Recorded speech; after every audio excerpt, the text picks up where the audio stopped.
Welcome back for match 2. This is Oldmanpoole. I think we have a perfectly keepable hand here with Sweltering Suns. We'll play it a little bit slowly and hopefully get our opponent with a sick 2 or 3 for 1.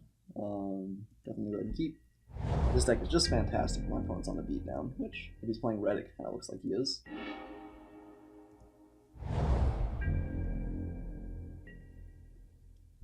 Hopefully it goes like 2-drop, 3-drop, and we can kind of get him.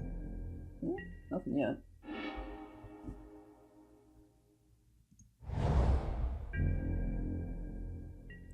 I think it's unusual that 2 red decks, either of them have a 2-drop, but... Alright, Bloodlust Insider.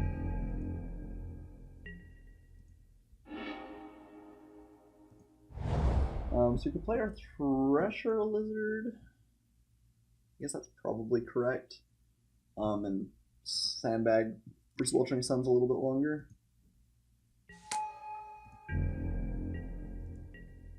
I guess if the game goes really long, Thresher Lizard actually stays alive through Sweltering Suns if we get down to enough cards in hand. Not real likely, but sometimes that's going to happen. Okay, Spearmaster's pretty good. Gives haste and exerts, I imagine, to get him for some damage here. Yep. And we'll just crack back with Thresher Lizard and I think pass.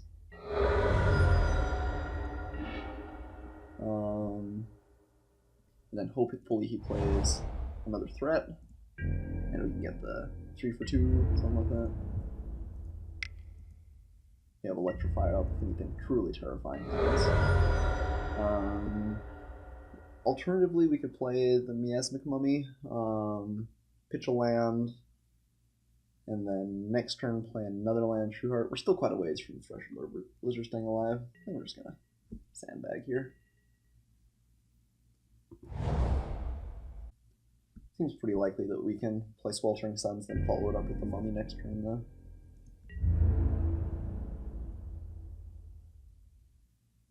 Just swinging with the Bloodlust Insider. It's not terrible for me. It's funny, ordinarily I'd be thrilled with this start from the red-white deck. It's so slow, but I really kind of wanted to empty his hand. Funny how that works, right? Okay, well, we'll swing with our Lizard.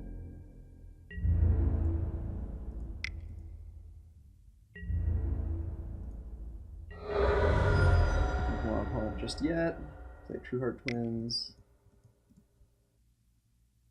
Which is nice because it lives through the Sweltering Suns. Oh, what you got here? Mind Sensor, okay.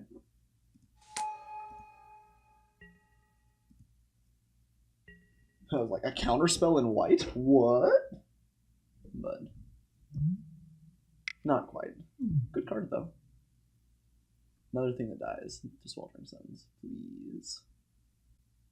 The Minotaur would be great. Huh, he's thinking a long time. Okay, yep. Cool. Love to hit another thing with that here. Maybe it was just straight up incorrect last game to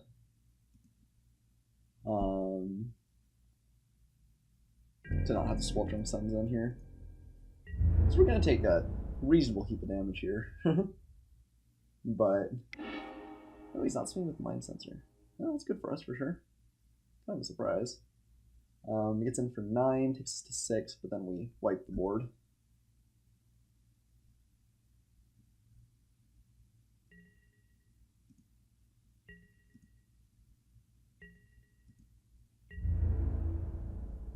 Yeah, not going to block here for sure.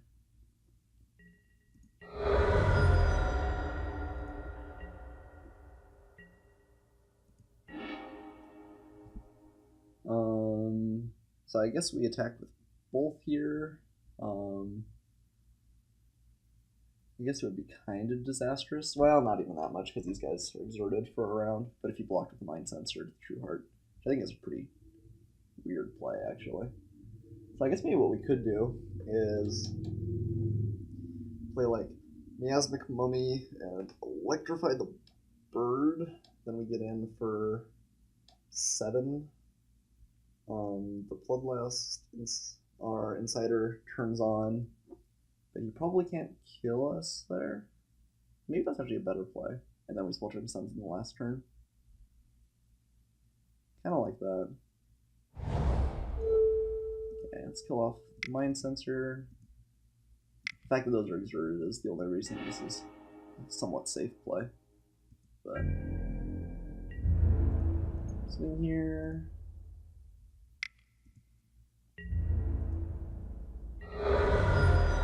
And then play Money. Edge land. And this is just insurance in case my opponent does play a really large hasty threat. I'm not really sure what he could have here, but it is something terrible. Yeah, not even Glorybringer kills us here, although it does get very, very close. Looks like my opponent definitely is agonizing more about what he's got to discard than us here, which is good for us. We're happy to just pitch away a mountain, but ooh, wow. Had to get rid of Insult to Injury. That is a card we'll have to pay attention to. That is some serious work. So you probably play something here, try skin with the Insider. We'll just chump with the Mummy. Play... I guess if we don't draw a land, we play like the Entangler and the Sweltering Suns. We lose the Entangler for that, but it keeps the Stretch Lizard alive and lets us skin for lethal. Let's see what he plays here, though. But I think we probably can kill my opponent next turn. Ah, okay. Just using Injury. Okay. That is a very safe play with my opponent, but not a bad one.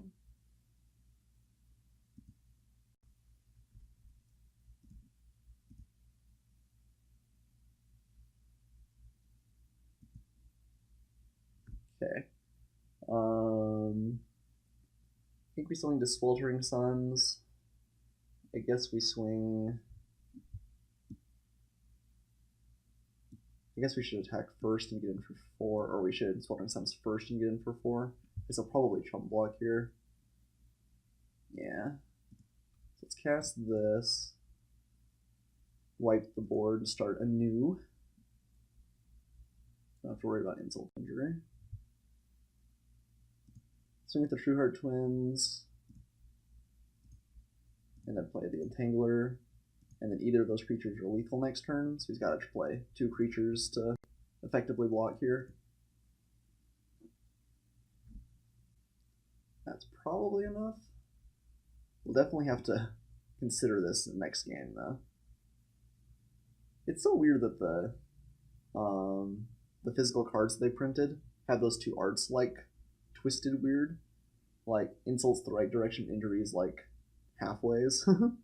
Because you can obviously tell that the art's, like, going across here. It's like a horizontal thing. It's like the artist didn't know that they were going to pull that. I think it looks a lot better like this, too. But some sort of late design choice that wanted to make it a little bit more obvious that you couldn't just cast the injury part, I guess.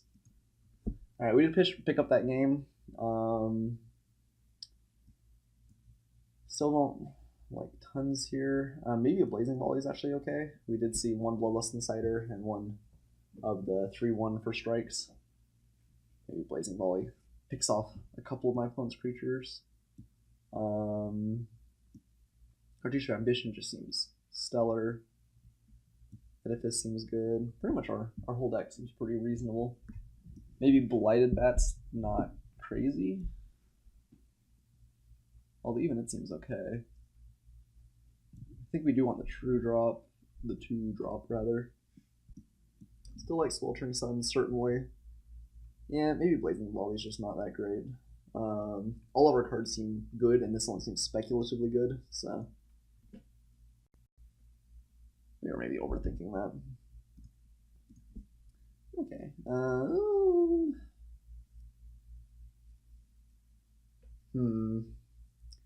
I think I am better at making mulligan decisions when I'm low on lands than when I'm high on lands. Because this hand is maybe a mulligan. But it's hard for me to throw it away because I'm like, oh, I've got a bunch of lands. It can't be that bad. I have a 2-drop. Maybe should be a mulligan. I'm going to keep it. Definitely let me know in the chat if you disagree with that comment on YouTube or whatever and say, "You fool," which maybe I am foolish, but I'm going to keep here. What can go wrong, right? We have 2-drop, have a combat trick, and we're going to draw 4 lands in a row. Oh, no, Magma Spray. Everybody likes a Magma Spray. See, and just like that, our greedy keep is kind of negated. We definitely would have kept those 3 cards in 4 lands, so it's kind of like that, right? Kind of like that.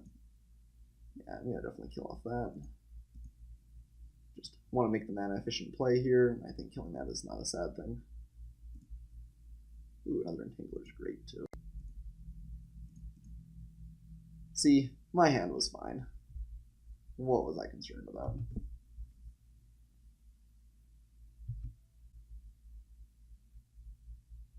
Okay, I do like a Pathmaker Initiate. Ooh, with Cartouche of Zeal. Alright. Opponent getting in for some mad damage here. That's very aggressive. That should certainly draw a Magma Spray. A lot of the time, I feel like you want to save the Cartouche for something else because you really want to use your Pathmaker Initiative to get other good threats in. But like you're going to tap this some amount of the time, so turning it into a 3/2 seems not as good as some of your other options. Well, we've drawn fantastically here. That is exactly what we needed to make that hand good. Another Entangler and 2 Magma Sprays. Pretty much any hand looks good if you draw 2 Magma Sprays off the top. I guess one that doesn't have mountains looks bad, but other than that, put in the tank here for no good reason. Okay. Swing in here. We're going to Magma Spray on our turn, just in case he has some sort of combat trick. We don't want to get blown out. We definitely want this to go through, so we're not going to try and be greedy and hope to get him with another Cartouche on top or something like that. Okay, Bloodlust Insider. With no follow-up. It's pretty good for us. Don't mind me an Edifice of Authority. I guess we just swing with both of these and Exert. Yeah, I think that's correct, rather than using the Brute Strength immediately.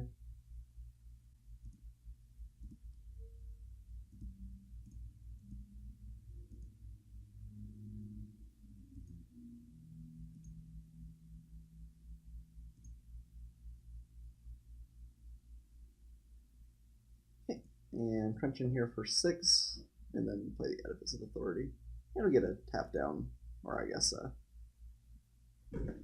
make it so he can't swing with whatever hasty threat he has in mind next turn. This card has just been so impressive to me. It just wins games that I have no right winning otherwise. Even Mind Sensor. Alright. It's a reasonable one. Okay. So he can still get in for 1 with the Insider here, but that's not the end of the world. We would like to draw another threat, but even if we don't,